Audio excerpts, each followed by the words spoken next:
members of Congress, they've alerted world leaders, and now the president will tell us officially Bin Laden is dead. Tonight, I can report to the American people and to the world. The United States has conducted an operation that killed Osama Bin Laden, the leader of Al-Qaeda, and a terrorist who's responsible for the murder of thousands of innocent men, women, and children. It was nearly 10 years ago that a bright September day was darkened by the worst attack on the American people in our history. The images of 9/11 are seared into our national memory.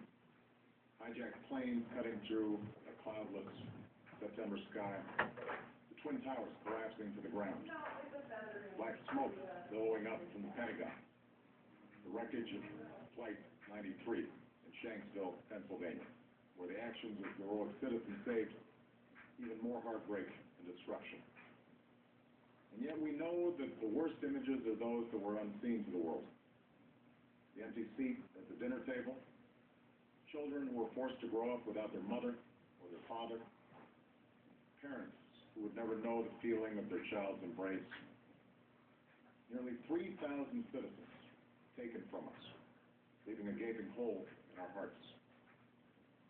On September 11, 2001, in our time of grief, the American people came together.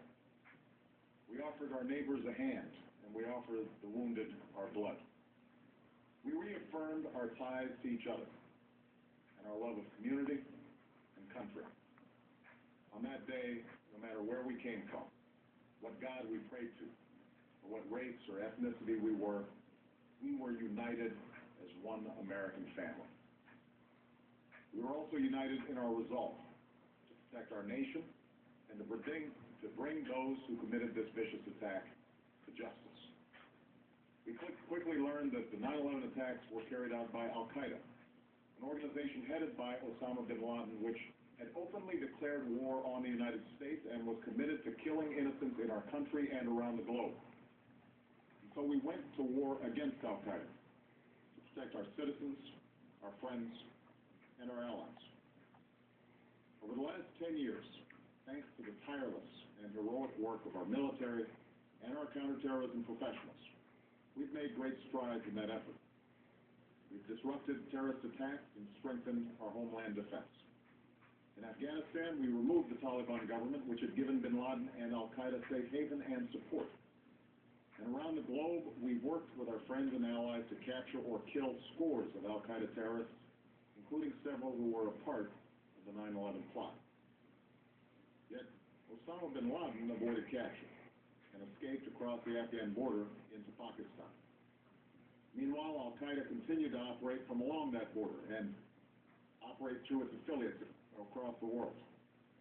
And so shortly after taking office, I directed Leon Panetta, the director of the CIA, to make the killing or capture of Bin Laden the top priority of our war against Al-Qaeda, even as we continued our broader efforts to disrupt, dismantle, and defeat his network.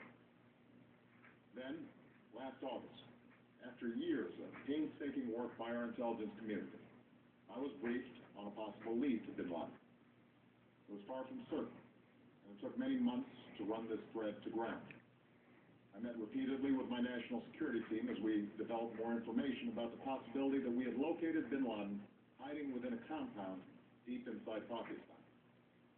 And finally, last week, I determined that we had enough intelligence to take action and authorized an operation to get Osama Bin Laden and bring him to justice. Today, at my direction, the United States launched a targeted operation against that compound in Abbottabad, Pakistan.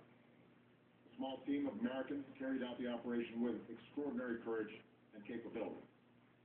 No Americans were harmed. They took care to avoid civilian casualties.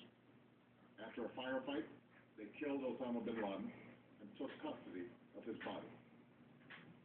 For over 2 decades, Bin Laden has been Al-Qaeda's leader and symbol, and has continued to plot attacks against our country and our friends and allies. The death of Bin Laden marks the most significant achievement to date in our nation's effort to defeat Al-Qaeda. His death does not mark the end of our effort. There's no doubt that Al-Qaeda will continue to pursue attacks against us.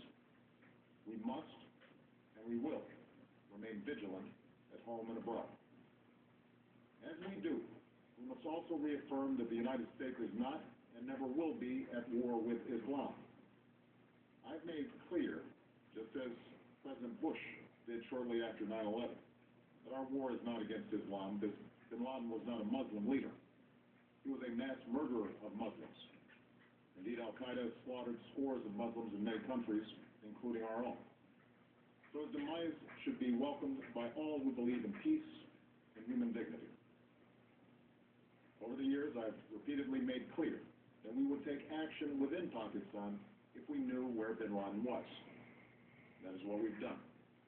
But it's important to note that our counterterrorism cooperation with Pakistan helped lead us to bin Laden and the compound where he was hiding. Indeed, bin Laden had declared war against Pakistan as well and ordered attacks against the Pakistani people. Tonight, I called President Zardari, and my team has also spoken with their Pakistani counterparts.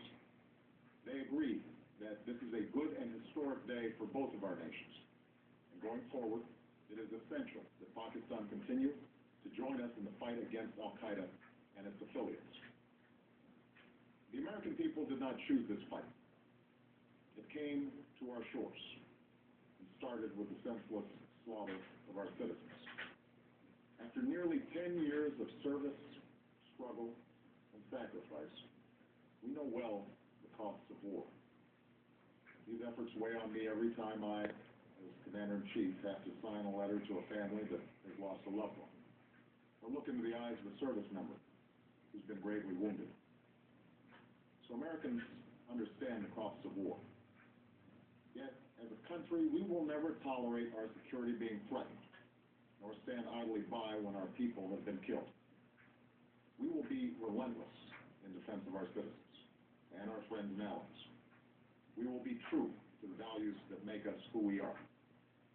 And on nights like this one, we can say to those families who have lost loved ones to Al-Qaeda's terror, justice has been done. Tonight we give thanks to the countless intelligence and counterterrorism professionals who've worked tirelessly to achieve this outcome. The American people do not see their work nor know their names. But tonight they feel the satisfaction of their work and the result of their pursuit of justice. We give thanks to the men who carried out this operation, for they exemplify the professionalism, patriotism, and unparalleled courage of those who serve our country. And they are part of a generation that has borne the heaviest share of the burden since that September day. Finally, let me say to the families who lost loved ones on 9/11 that we have never forgotten your loss, nor wavered in our commitment to see that we do whatever it takes to prevent another attack on our shores. And tonight, let us think back to the sense of unity that prevailed on 9/11. I know that it has at times frayed. Yet today's achievement is a testament to the greatness of our country and the determination of the American people. The cause of securing our country is not complete, but tonight we are once again reminded that America can do whatever we set our mind to. That is the story of our history. Whether it's the pursuit of prosperity for our people, or the struggle for equality for all our citizens, our commitment to stand up for our values abroad, and our sacrifices to make the world a safer place. Let us remember that we can do these things not just because of wealth or power, but because of who we are. One nation, under God, indivisible, with liberty and justice for all. Thank you. May God bless you. And may God bless the United States of America.